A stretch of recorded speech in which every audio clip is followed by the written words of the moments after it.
एक सरसब्ज पार्क में जो एक खामोश शहर के करीब वाक़ था, एक ऊंचा आम का दरख्त था जहां 5 मुख्तलिफ रंगों के काकातू रहते थे।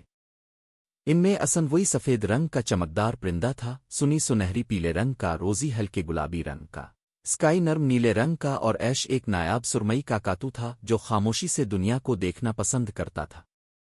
इसी पार्क के करीब छतों पर 4 नर्म दिल कबूतर रहते थे जिनके नाम पीबिल, क्लाउड, स्टील और पर्ल थे, और वो नीचे शहर को देखते हुए अपनी कहानियां एक दूसरे से बांटते थे। एक गर्म सुबह तेज हुआ चली जिससे दरख्त हिलने लगा और ऐश फिसल कर जमीन पर आ गया और दोबारा अलिफाड़ ना सका, जिस पर दूसरे काकातू घबरा गए। उनकी आवाजें सुनकर चारों कबूतर फौरन नीचे आ गए और प्यार से इसकी मदद की पेशकश की।